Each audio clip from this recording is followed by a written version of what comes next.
भाव ही एक सार है, और भाव से भजले मुझे तो भव से बेड़ा। मानो तो भगवान, नहीं मानो तो पत्थर है। अब बताओ, भगवान देखे कि नहीं हैं? देखे तो हो, पहचान नहीं पाए। दुर्योधन ने देखा तो है, पहचाना नहीं। शिशुपाल ने भी देखा पर पहचाना। रावण ने भी देखा पर देख के क्या बोल रहा है? गाली दे रहा, अरे तू तो वनवासी है, तेरे तो बाप ने निकाल दिया घर से, ये बोल रहा रावण। और उसी लंका में चक्की काटा खाने वाला लंका की विभीषण पहचान गया। बोलो हाँ। लंका में रहने वाला रावण ना पहचान पाया राम को, पर लंका की रोटी खाने वाला विभीषण पहचान गया राम को। सच बताएं तो राम को वही पहचान सकता है, कृष्ण को वही जान सकता है जिसे स्वयं प्रभु जनाना चाहें। वो चाहे तो आप जान लो, वो नहीं चाहे तो बड़े बड़े रावण जितना ज्ञानी कौन होगा? पर इतना बड़ा ज्ञानी भी तो ना जान पाया ना मेरी माँ। और शबरी तो अनपढ़ थी, लेकिन शबरी राम को जान गई कि नहीं? शबरी और रावण दोनों में विद्वान कौन है? उत्तर आंसर दो मेरी मां। दोनों में ज्ञानी कौन है? दोनों में ज्ञानी रावण है। रावण बड़ा ज्ञानी है, लेकिन ज्ञानी है पहचान नहीं पाया। वो शबरी बिल्कुल अनपढ़ है। कब शबरी काशी को धाई, कब पढ़ आई गीता। साचे मन के मीता रघुवर, साचे मन के मीता। शबरी जब आई सुनना तो शबरी बोली कौन हो? राम ने खुद बताया, मां मैं राम हूं। सोचो, यदि प्रेम शबरी जैसा है तो राम खुद तुम्हारे द्वार पर आके परिचय देंगे कि मैं आ गया, मैं ही हूं भगवान। और यदि घमंड है तो ज्ञानी रावण के लंका में गए राम, पर द्वार पे आए भगवान को पहचान ना पाया। जिनकी सेवा करनी थी, जिनके पांव धो के पीना था, उन राम से लड़ने लगा रावण। जिन राम के चरणामृत लेके अपने को कृतार्थ करना चाहिए था, उन राम के आगे रावण धनुष बाण लेकर के आ गया। लड़ो, तुम्हारी पत्नी मैंने चुरा ली है। क्यों मेरी मां? ज्ञानी यदि समझ पाता तो रावण ना समझ लेता। इसका मतलब है कि भगवान प्रेम की भाषा जानते हैं, ज्ञान की भाषा नहीं। इसका मतलब ये नहीं है कि आपको ज्ञान हासिल नहीं करना है, ज्ञानी बनो, पर ज्ञान का घमंड ना हो। ज्ञान को प्रेम की चाशनी में डुबा लेना, तब वो ज्ञान भी वंदनीय हो जाएगा, पूज्य हो जाएगा। वरना कोरा ज्ञान किसी काम का नहीं सिवाय घमंड के। विद्या विवादाय धनम मदाय। विद्या विवाद का कारण बन जाती है यदि अभिमान आ जाए तो। बोलो हाँ। विद्या विवादाय धनम मदाय, है ना? विद्या विवादाय धनम मदाय, शक्ति परेशान परिपीडनाय। खलस्य साधो विपरीत में तत् ज्ञानाय दानाय च रक्षणाय। विद्या विवादाय। विद्या विवाद का कारण बन जाती है यदि प्रेम ना हो तो, क्योंकि घमंड आ जाता है कि जी मैं ज्ञानी हूं, लड़ो। गलत आदमी के पास पैसा आ जाए तो पैसा अभिमान का कारण बन जाता, लोग लड़ने लग जाते हैं। इसलिए मेरी मां, भगवान सच्चिदानंद आनंद के सागर हैं भगवान। ऐसे भगवान जो विश्व की उत्पत्ति पालन संहार करते हैं, ऐसे तापत्रय विनाशाय सारे दुखों का नाश करने वाले भगवान जो हैं, उनको हम बारंबार नमस्कार करते हैं। श्री कृष्णाय वयं नुमः। यं प्रव्रजन्तमनुपेतमपेतकृत्यं द्वैपायनो विरह कातरया जुहाव। पुत्रेति तन्मयतया तरवो विनेदुस् तं सर्वभूतहृदयं मुनिमानतोऽस्मि। यं प्रव्रजन्तमनुपेतमपेतकृत्यं द्वैपायनो। सुखदेव भगवान का प्राकट्य हुआ, जन्म लेते ही घर परिवार से माया मोह छोड़ करके निकल पड़े। अच्छा मैया एक बात बताओ, जब तक आपकी सांसें हैं तब तक सारा संसार पकड़ने के लिए है आपको। सच बताना, सांसें छूटते ही कौन पकड़ेगा आपको?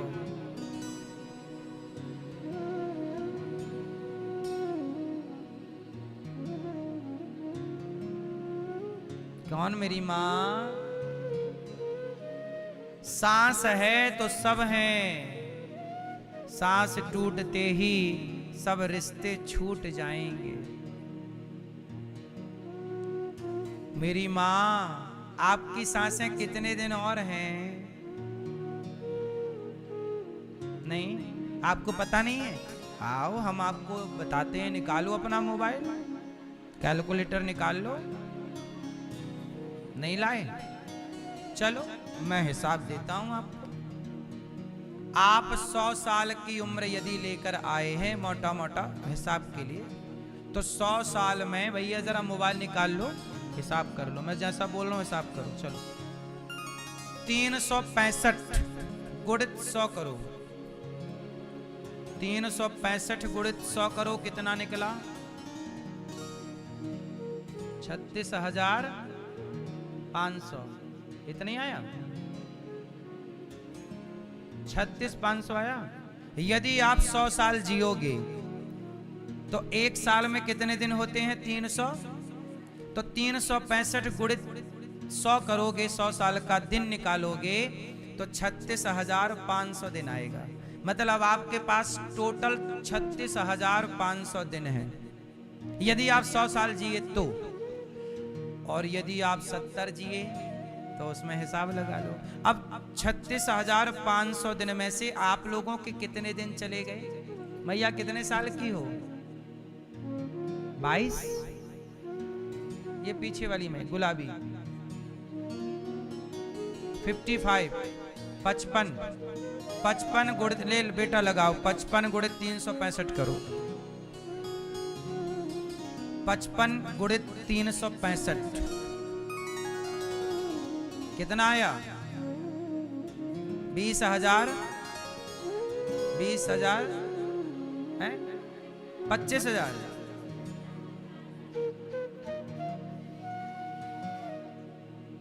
75। 20,075।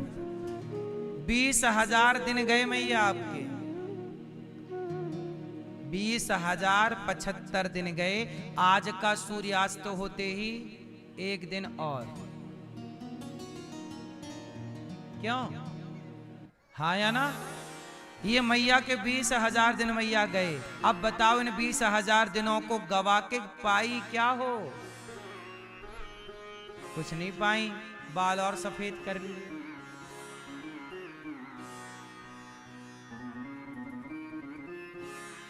क्या पाया मेरी माँ? आप ही बताओ। आपको लगता है पा लिया पा लिया, नहीं, खोया ज्यादा है। लड़कपन खोया है, जवानी खोई है। पाया क्या? वही तो पाया है तुमने जो सब पा रहे हैं। शादी वादी कर ली, बच्चे पा लिए, तो बच्चे तो कुत्ते भी पा रहे हैं, बिल्ली भी पा रही है, नहीं पा रही है क्या? सुअर नहीं पा रहे हैं बच्चे, एक बार में 12-12। यदि बच्चे ही पाना आप सार्थक समझते हो जीवन को, पैसे को पाना ही सार्थक समझते हो जीवन को, तो ये आपकी गलत फहमी है। पैसा तो वैश्याएं भी कमा लेती हैं शरीर को बेचकर। बोलो हाँ। ये जीवन जो है ना जा रहा है, रेत को मुट्ठी पे दबाओ, जैसे रेत मुट्ठी से सरक जाती है, खिसक जाती है, ऐसे ये जिंदगी आपकी मुट्ठी से खिसक रही है। हाँ, चली जा रही है उम्र धीरे धीरे, चली जा रही है उम्र धीरे धीरे, चली गई। गया ये लड़कपन, गया ये लड़कपन, जवानी भी गई है, बुढ़ापा भी देखो जाए धीरे धीरे। लड़कपन भी धीरे से निकल गया, जवानी भी चला जा रहा है, बुढ़ापा धीरे, सब चला गया। आपको लगा मिला, मिला क्या मिला? इसलिए मेरी माँ, मेरे पास तो एक एक दिन का हिसाब है। आप लोग हिसाब किताब करती नहीं हो, हिसाब किताब की कच्ची हो मेरी माँ, अब पक्की हो जाओ। रोज देखा करो कितने गए कितना, अब जो बचा है, जो गया जाने दो, जो गया जाने, जो बचा है उस समय को भगवान के चरणों में अर्पण कर दीजिए। तुम्हें सौंपता हूँ अमानत तुम्हारी, जो जीवन बचा है वो भगवान के नाम। अब हर सांस किसके नाम?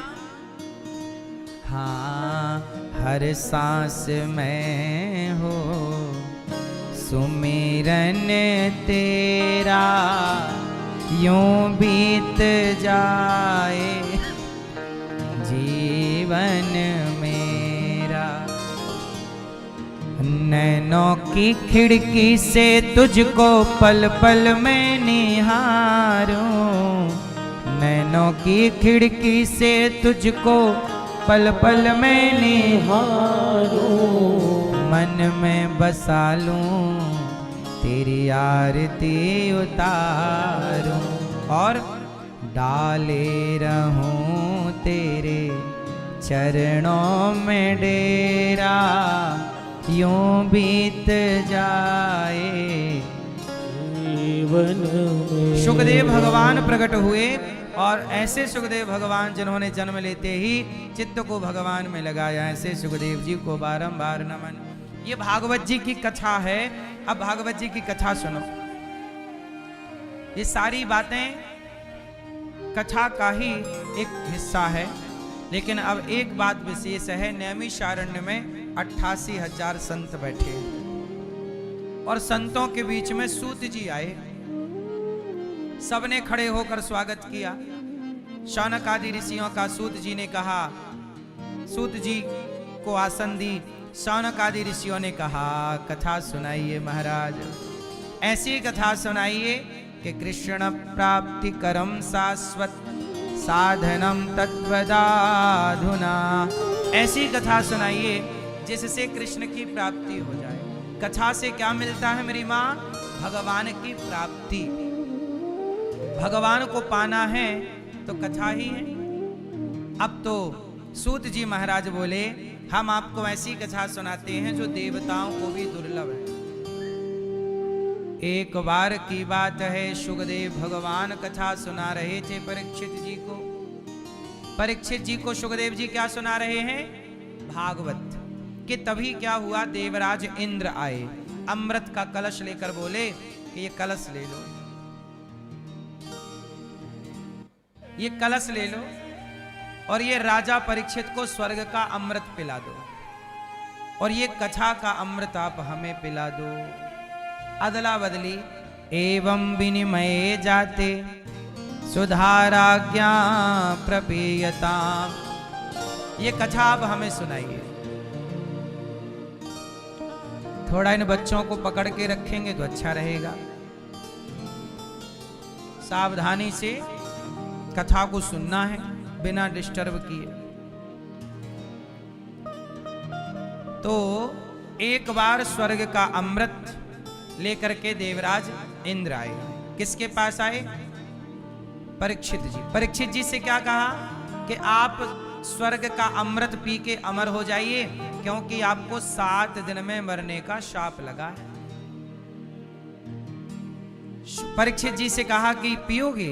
परीक्षित जी ने मना कर दिया, ना, मुझे अमृत नहीं पीना, स्वर्ग का अमृत पीऊंगा तो स्वर्ग मिलेगा, पर भागवत की कथा का अमृत पीऊंगा तो भगवान मिलेंगे, इसलिए स्वर्ग के अमृत की जरूरत नहीं है। सोचिए, ये कथा वह अमृत है जो स्वर्ग के अमृत से भी श्रेष्ठ है। क्यों? कहते हैं स्वर्ग का अमृत पियोगे तो स्वर्ग मिलेगा, पर कथा का अमृत पियोगे तो भगवान मिल जाएंगे। परीक्षित जी को कौन मिला? किससे मिले? भागवत से। इसलिए भागवत का अमृत बड़ा है। तब कथामृतम तप्त जीवनम। ये कथा अमृत है। अच्छा ये बताओ, आप लोग सुन रहे हो तो ये कथा किसके जैसे लग रही है आपको? जब आप कथा सुनते हो, कथा अच्छी लग रही है? जो बात हम कह रहे हैं अच्छा लग रहा है सुनने में? जो हम कह रहे हैं वही, ये भगवान की चर्चा ही है, कथा है। कथा सुनने में कैसे लगता है? ऐसे लगता है कि कानों से अमृत प्रवेश कर रहा है। यही अमृत है। कथा से कितनों की जिंदगी बदल गई। अरे कथा का अमृत, कथा की ताकत देखिए ना, कि आप सब लोग अपना सब जगह से मन हटाकर इतने दूर से, हजारों किलोमीटर दूर से आकर के यहाँ बैठे हैं केवल कथा सुनने के लिए। ये कथा ही तो है जो आपको इतने लोगों को बांध के रखती है। घंटों हो गए लोग चुपचाप बैठे केवल सुन रहे हैं। आजकल तो बेटा अपने बाप की नहीं सुनता, लेकिन आप यहां बैठे हैं, सुन रहे हैं, तो क्या सुन रहे हैं? कथा। कथा क्या है? अमृत। कथा क्या है? अमृत है। वह अमृत है जो आपके जीवन को अमरता से भर देती है। मीराबाई ने, आज दुनिया मीराबाई को जानती है, तो मीराबाई भी तो एक प्रकार से अमर ही है ना? तो अब बताओ, मीराबाई को अमर किसने बनाया? मीराबाई भी कथा सुनती थी। जब भी कोई साधु संत आए तो कथा सुनने जाए। उनकी सास कहे कि तूने तो नाम खराब कर दिया। कथा सुनती और बाद में भगवान के कीर्तन में नाचती। पग घुंघरू बांध मीरा नाची रे। वो तो कथा सुनती, वो तो गली गली हरि गुण, वो तो हरि गुण गाती है। थेसु भ्रममाणैतस्ततः। नारद जी सारे तीर्थों में गए। नारद जी सारे तीर्थों का क्या करते हैं मेरी माँ? पीछे वाली मैया। नारद जी सारे तीर्थों में क्या करते हैं? भ्रमण करते हैं। एक दिन नारद जी पुष्कर गए, प्रयाग, काशी, गोदावरी, पर ना पश्यम कुत्र मिच्छरमा, शांति कहीं नहीं। तब नारद जी बोले क्या करूं? क्या देखा नारद जी ने? सत्यम नास्ति तपः शौचम दया दानम न विद्यते उदरम भरिणो जीवा बराकाः कूटभाषिण। आज के जमाने में लोग क्या क्या कर रहे हैं, ये नारद जी ने तब बता दिया था। भागवत जी में लिखा है कि आज कल लोग क्या कर रहे हैं, ये तब बताया आज के हजारों साल पहले। क्या बताया? सत्यम नास्ति, इस कलयुग में क्या नहीं रहेगा, क्या नहीं है? सत्य नहीं। सच बोलने वाले लोग कम बचे हैं। नहीं है का मतलब है कम मात्रा में। सत्यम नास्ति, सच बोलने वाले ज्यादा हैं कि कम हैं? जोर से। सच बोलने वाले आप लोग बोलते हो कि झूठ ही झूठ चलता है? थोड़ा मिक्स कर लेते हैं सच को, है सच झूठ दोनों पूरा प्योर सच नहीं चलता। क्यों मैया, आप झूठ बोलती हो कि सच? मैया सच बोलती हो कि झूठ? हैं? क्या बोलती हो मेरी माँ? हाँ,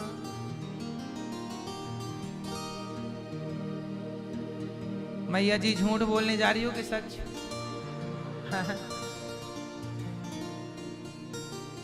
हाँ मैया जी झूठ मत बोलो, प्रभु के पास जाना है। न हाथी है न घोड़ा है, वहाँ पैदल ही। भैया जी झूठ मत बोलो, प्रभु के पास जाना है।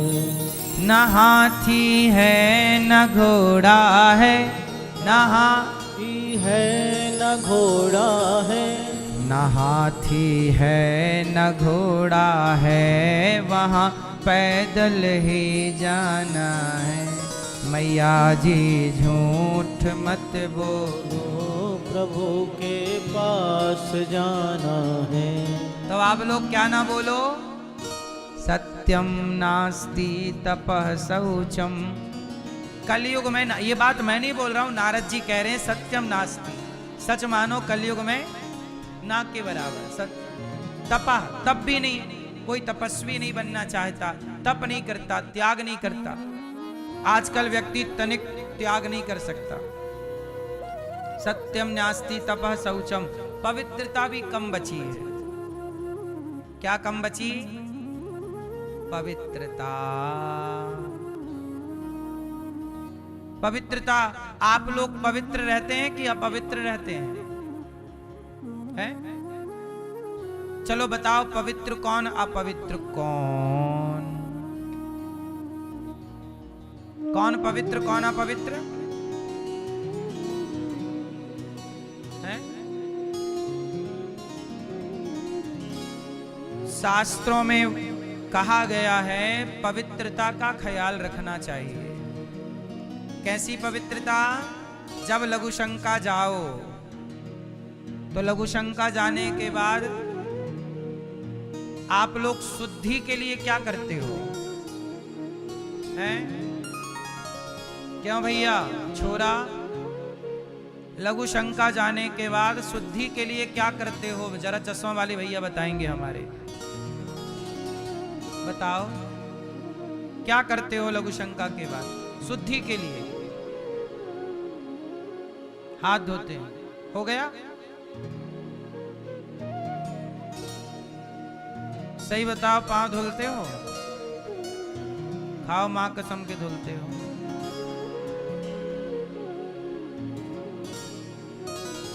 हाथ धुलना, पांव धुलना और 4 कुल्ला करना, ये शुद्धि तब बनेगी लघु शंका के बाद। ये सबके लिए है, स्त्री पुरुष। लघु शंका जाने के बाद 4 कुल्ला करो, पांव धुलो, हाथ धुलो, तब लघु शंका से शुद्धि। और शौच करने के बाद शुद्धि कैसे होती है? शौच करने के बाद टोपी वाले भैया बताएंगे। शौच करने के बाद शुद्धि के लिए क्या करते हो भैया बताओ? छोरी को बिठा दो और बता दो। बताओ, शौच के बाद शुद्धि के लिए क्या करना होता है? हाथ धुलना, पांव धुलना, मुंह धुल लेना। अच्छा शोध करते हैं क्या, नई रिसर्च। मुंह धुल लो।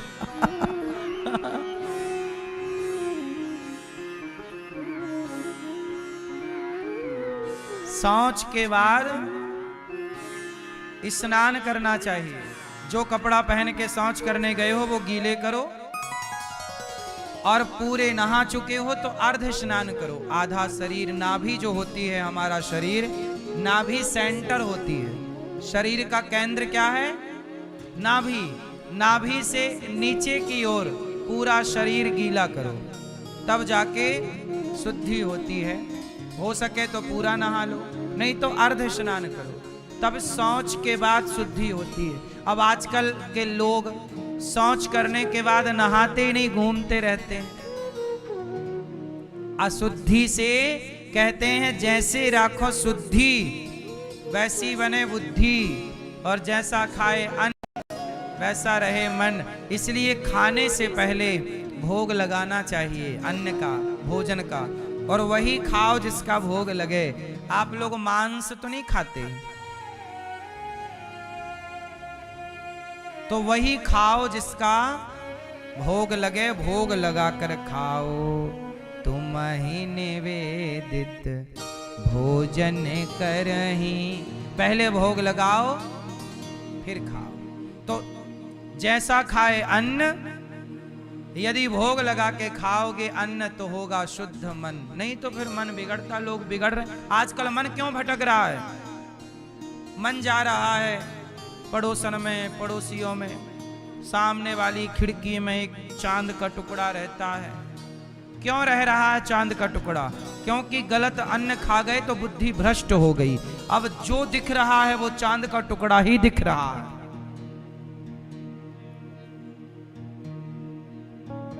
फिर जो दिख रहा है वो क्या दिख रहा है? चांद का टुकड़ा है।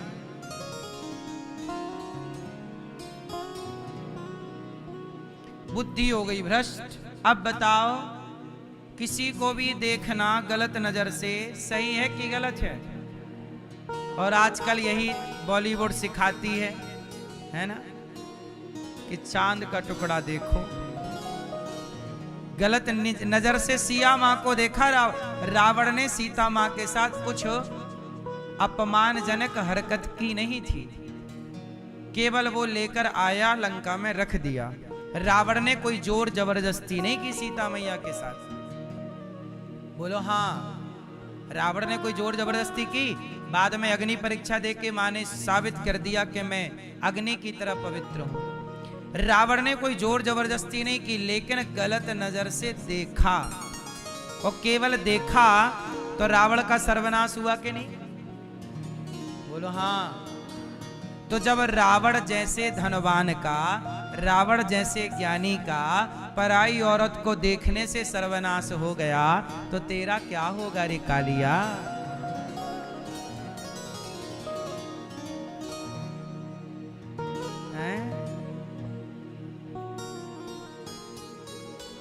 इसलिए पर नारी को कैसे देखना है, ये दृष्टि हमारे शास्त्र देते। देखो, देखना है पर कैसे?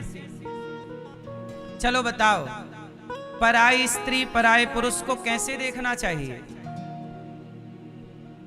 आप बताओ, भैया मूंछों वाले बताएंगे हमारे। बैठे बैठे, खड़े होने का कष्ट नहीं। पराई स्त्री को कैसे देखें? कैसी? प्रेम से।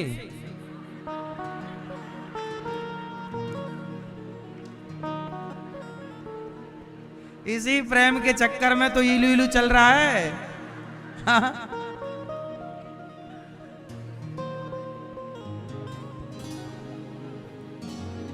सुनो, पराई स्त्री को कैसे? सुनो, ये तो केवल आनंद के लिए है, आप लोग सुनना है। दादा ये भैया बताएंगे कैसे देखें पराई स्त्री को। बता टोपी वाले, सुनो। पर पीछे वाली मैया भैया बताएंगे, वो सबसे पीछे बैठे हैं। कैसे देखें पराई स्त्री को? बड़ी है तो मां,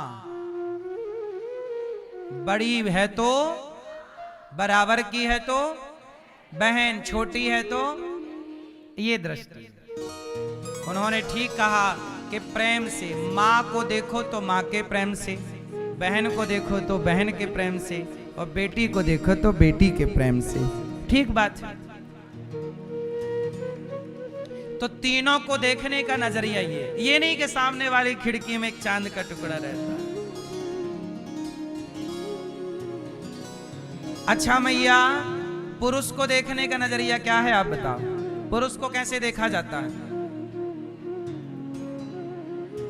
हैं? बहन बड़ा है तो पिता के तुल्य है, बराबर है तो बराबरी का है तो भाई है, छोटा है तो पुत्र की तुल्य है। इस सोचिए, रावण इतना ज्ञानी था लेकिन पराई औरत को मां की तरह देखना था, बहन की तरह देखना था, बेटी की तरह देखना था, लेकिन इतना बड़ा ज्ञानी इतनी सी बात ना समझ पाया। और नहीं समझ पाया तो आज तक पुतले जलते हैं उसके। इसलिए आप लोग समझ जाइए, स्त्री भी संभले और पुरुष भी संभले, क्योंकि रावण की एक बहन भी थी। क्या नाम था? हाँ, वो भी ऐसे ही थी, झूठी, शादीशुदा थी और बोलती थी कि मैं कुंवारी हूं। सूप न खा, कहती है राम जी ब्याह कर लो। अब बताओ, पराये आदमी पे डोरे डाल रही है। इसलिए इसकी नाक कट गई। मैया, पुरुष का पुतला जलता है, स्त्री की नाक यदि चरित्र से भटक जाए तो नाक ही चली गई। नाक मतलब इज्जत। जो भाग जाती हैं अपने पति को ड्रम में पैक करके, उनकी कोई इज्जत थोड़ी रहती है। अब सारी जिंदगी क्या उनकी इज्जत करेगा समाज? बोलो मेरी माँ। आपकी इज्जत तब तक है जब तक आप चरित्रवान हैं, जब तक आप अपने पति में और अपनी पत्नी में स्थित हैं। यदि आप पति पत्नी के अतिरिक्त किसी और को देखे, पत्नियां पति के अतिरिक्त किसी और पर दृष्टि गई, तो सभ्य समाज आपका सम्मान नहीं करेगा। असभ्य लोग ही आपका सम्मान, क्योंकि जो असभ्य होंगे स्वयं, फिर वो आपकी टीम बन जाएगी। तू भी वैसे, मैं भी ऐसे, चल ठीक है। समाज में अब क्लबों में भी तो लोग जा रहे हैं, औरतों के संग कंधे पे हाथ रख के पूरी रात डिस्को मुन्नी बदनाम हुई चल रहा है, शीला की जवानी चल रही है। तो ये कोई सभ्य समाज के लोग थोड़ी होते हैं। वहां कोई इज्जतदार लोग नहीं होते। इज्जतदार सम्माननीय व्यक्ति जो समाज में मर्यादित हैं, जो पद प्रतिष्ठा वाले हैं, वो किसी पराई स्त्री के कंधे पे हाथ रख के ऐसे घोड़ों की तरह उछल कूद नहीं कर सकते। क्या कहते हैं आप लोग? समाज दो तरह का, एक सभ्य समाज, एक असभ्य समाज। समाज दो हिस्सों में बटा है, एक राम के पक्ष वाला समाज, एक रावण के पक्ष वाला समाज। रावण का विचार कहता है कोई भी स्त्री मिले चुरा लो, और राम का विचार कहता है कि नहीं, कोई भी स्त्री दिखे तो उसे मां, बहन, पुत्री की दृष्टि से देखना। रावण की बहन तो ऑफर लेकर आई, लेकिन राम ने उसकी ओर देखा भी नहीं। तो आज भी समाज में रावण की विचारधारा आज भी जीवित है और राम की विचारधारा आज भी जीवित है। अब आप बताइए कि क्लबों में जाने वाले लोग, पराये पुरुष, पराई स्त्रियों के संग नाचने वाले लोग किस विचारधारा के हैं? राम विचारधारा के रावण विचारधारा? इसलिए रावण विचारधारा के लोगों को राम की विचारधारा पसंद नहीं आती। इसलिए जब हम कोई सही बात कहते हैं तो गलत विचारधारा के लोग हमारा विरोध करते हैं, क्योंकि विचारधारा अंतर हो गई ना। वो उनकी विचारधारा, उन्हें आजादी चाहिए कि हम कुछ भी करें, आप कोई मत बोलिए। पर नहीं, इस राष्ट्र में मर्यादा में रहने वाले लोग आपको आजादी नहीं दे सकते कि आप कुछ भी करें। मर्यादा में रहने वाले लोग मर्यादा में रहने की ही बात कहेंगे। बोलो हाँ। भले कोई मनमाना करके चला जाए तो चला जाए, हम आपको समझा सकते हैं कि बेटा मर्यादा में रहो। लेकिन आप जाओ क्लबों में जाके नाचो तो हम वहां हाथ पकड़ने नहीं आएंगे, हम वहां नहीं आएंगे आपको रोकने। वहां तो आप नाचो कूदो, जो मन करे करो। कल मेरे पास एक माँ आई, कल की ही बात है। एक माँ आई और रोने लग गई। वो माँ जो जैसे रो रही थी ना, वो किस दर्द से गुजर रही थी आप कल्पना भी नहीं कर सकते। वो माँ की 2 बेटियां हैं, 2 में से एक बेटी जो छोटी वाली है, वो बेटी के बारे में माँ ने बताया कि महाराज जी मेरी बेटी ने मेरे को आत्महत्या करने के लिए मजबूर कर दिया है। मैं आपके पास आई हूं अंतिम बार, अब मैं कभी आऊंगी नहीं आऊंगी, जीऊंगी नहीं जीऊंगी, मेरा कोई भरोसा नहीं। मैंने उनको समझाया आत्महत्या करने के लिए, तो मैंने उनको रोक ही दिया, गाइड किया, समझाया। बेटी ने ऐसा क्या किया कि एक मां आत्महत्या करने के लिए तैयार हो गई। सुनो क्या किया। कल की घटना है ये, किसी अखबार में नहीं छपी, क्योंकि हर चीज अखबार में नहीं होती। एक माँ मेरे पास आई, बोलने लगी महाराज मेरी बेटी गेम खेलने लग गई थी, ऑनलाइन गेम। कोई फायर करके गेम होता है, फ्री फायर। फ्री फायर सोचिए, गेम नहीं है साहब, क्या है मैं अभी बताऊंगा। वो लड़की एक फ्री फायर गेम खेलती और उस गेम में उसकी एक लड़के से दोस्ती, उसमें क्या है ऑनलाइन चलता है तो दोस्ती हो जाती है। अब सोचिए आप कमरे में बैठे हैं और गेम खेलते खेलते आपकी ऑनलाइन किसी लड़के से दोस्ती हो गई। और वो दोस्ती क्या हुई कि गेम के बाद उनका कांटेक्ट नंबर शेयर हो गया एक दूसरे लड़का लड़की ने। और वो जो लड़का उसके संग था वो बांग्लादेश का था। अब गेम में तो पता नहीं चलता कि कौन क्या है कहाँ का, बांग्लादेश का लड़का था। उस लड़की को फंसा लिया, 19 साल की थी क्या है अभी भी है।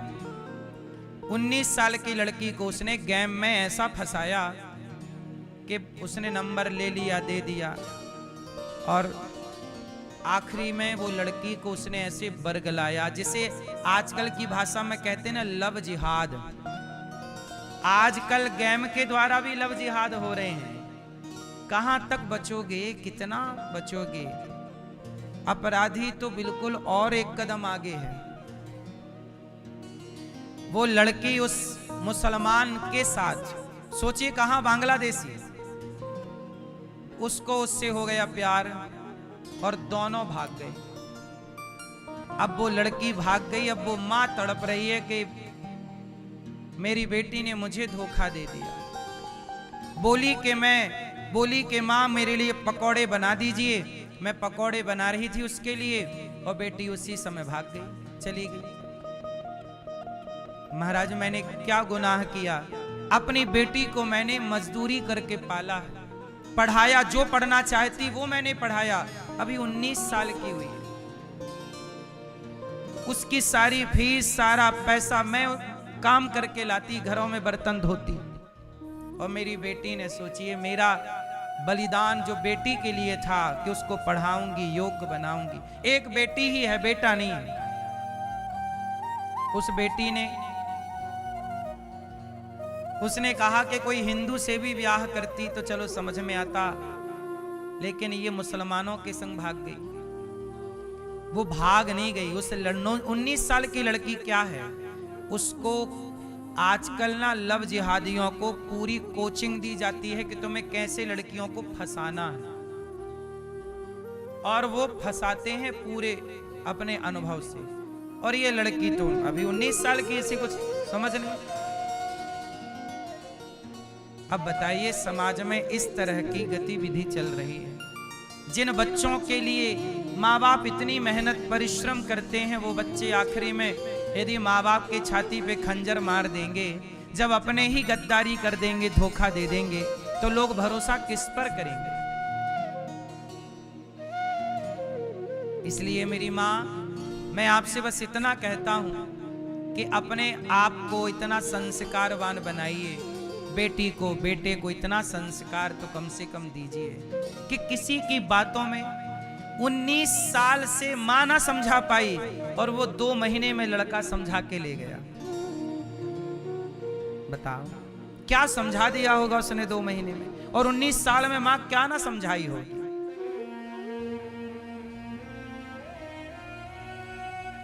अब वो मां रो रही है, कहां जाए, किसको कहे, क्या कहे? दुनिया से कहेगी, लोग हंसेंगे कि लो तुम्हारी तो बेटी भाग गई।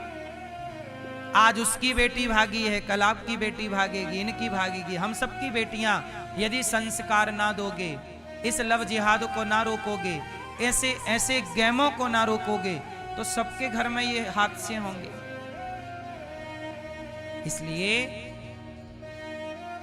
जरूरत से ज्यादा मोबाइल, जरूरत से ज्यादा गेम, जरूरत से ज्यादा व्यर्थ की बातें। इसलिए कहता हूं बच्चों को पर्सनल टाइम दीजिए, आप बच्चों को समय दीजिए, मोबाइल मत दीजिए, थोड़ा बैठिए, थोड़ा बात कीजिए, बच्चों के अंदर क्या चल रहा है थोड़ा जानो, समझो।